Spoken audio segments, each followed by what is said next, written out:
Yes, this issue attracted my attention and the attention of some other people.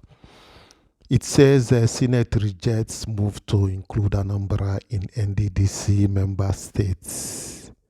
Then, in this case, it calls to mind to understand what the makeup of NDDC is. That's the aim of establishing NDCC. Is it because of the location of the member states, or is it because that they are oil producing states? All these things needed to be specified. And aside that, another one goes like this: that Abia State in discussion with Chinese company to launch light rail construction projects. That is a good and wonderful move coming from Ales. So, viewers, now we are going to digest these topics that I've just brought out. It goes that Senate rejects move to include Anambra in the NDDC member states, that's Niger Delta Development Commission. The Senate has rejected the move to include Anambra State in the membership of the Niger Delta Commission. An argument ensued between Senator Tony Nwoye, LP Anambra North, and Jibrin Issa, popularly known as Echocho, APC Kogi East, at the plenary on Wednesday. That's this Wednesday. Well, we are going to hear the details of what happened. And like I said, we need to understand something. What makes a state a member of NDDC? What criteria do we use to qualify a state to become a member of NDDC? Like I earlier asked, is it based on oil producing or the location? That's the location of the Niger Delta axis. Then let's move ahead. We are going to come to conclusion while we are done with this paper presentation, because the news came out in one of the dailies, and I decided to let you know what is going on. Nwoye had in his lead debate on the bill seeking an amendment of the NDDC Act for inclusion of Anambra State as an oil producing state, argued that Anambra deserves membership in the NDDC since it has been collecting 13% derivation since 2021 on account of the appreciable volume of oil production on yearly basis. But most of the senators who contributed to the bill in its consideration for a second reading kicked against his argument because states like Kogi and Lagos, which had oil wells, are not covered by NDDC operations despite being oil producing states. Yes, that's why I said we need to spell it out. They would have asked to read out the Niger Delta Development Act, what it entails and what criteria that made the members to become the members. I think that should be the main issue before going into the membership or no membership. Specifically, Echocho, that's the Kogi senator, said the NDDC by its name is more of a regional or geographical intervention body and not just for oil producing states. So, but if what Chocho said, going by his explanation, that is more of a geographical intervention body, have you checked the map of Nigeria? The location of Edo State. Edo State is part of NDDC. And I bet you that Edo State and Anambra State, even Enugu State, the whole of Southeast is on the same belt with Edo State. In fact, Edo State moves higher to the north more than Anambra State and Enugu State joined together with Ebonyi. So if it's geographical locations, it means that Enugu, Anambra, and Ebonyi should be in the NDDC if it's not by oil producing, whatever they call it. So I don't know what you think about this. I need your contribution in the comment section. Let's hear what is going on and what you think about this discussion. Then let me continue.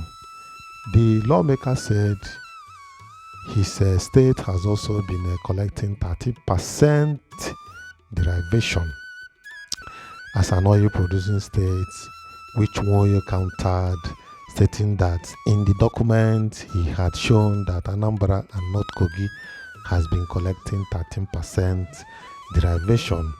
Wow, it's just like the typical Nigeria.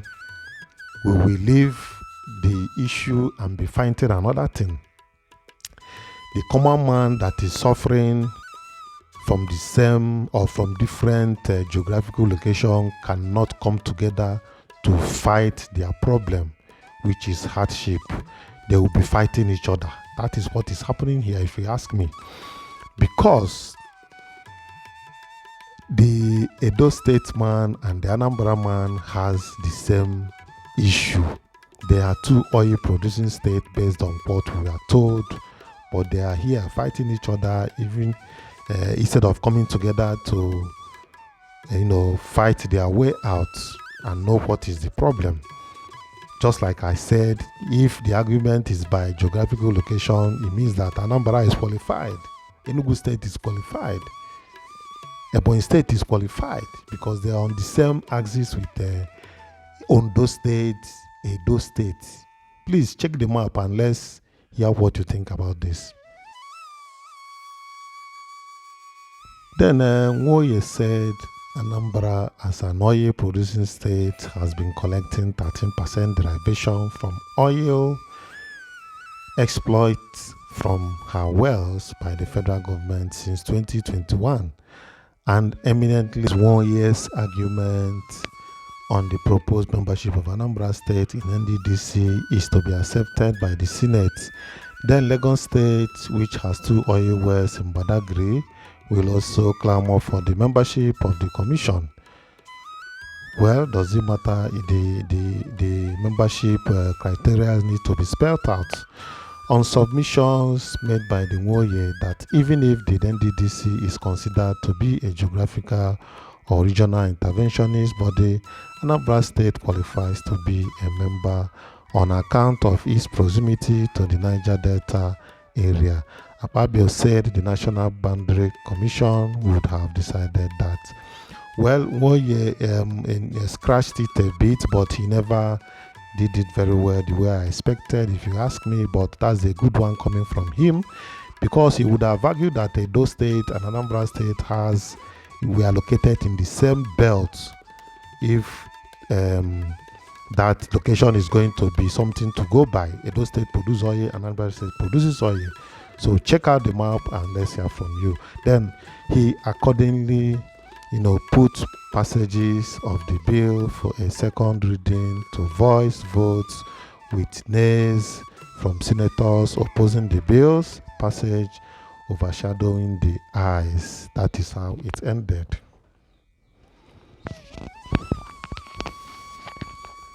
Then, in the other hand, Abia State in discussion with Chinese company to launch light rail construction project.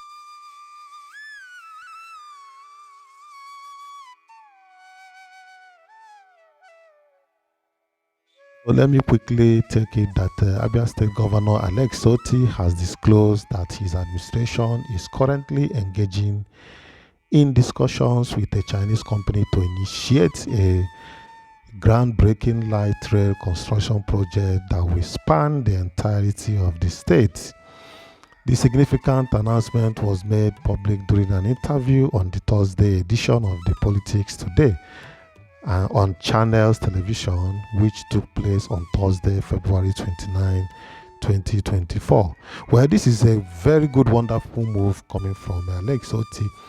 If all the states in the southeast will get these things done, then there will be and it will be easy to link the whole state together. is going to boost the economic activities of the Southeast, in general, because it's as if Southeast has been sidelined somehow when it comes to this kind of project. So you need to take the bull by the horn, the Southeast governors, and do the needful. Well, Governor Oti revealed in his ambitious plan in response to a question from the program anchor regarding the fulfillment of one of his key campaign pledges to undertake the construction of a light rail system if he were to be elected as the governor of Abia State in the recent gubernatorial election. It goes like this: we are discussing with a Chinese company and the discussions are going on well. It is not going to be easy, but it is going to be done. That's a good one.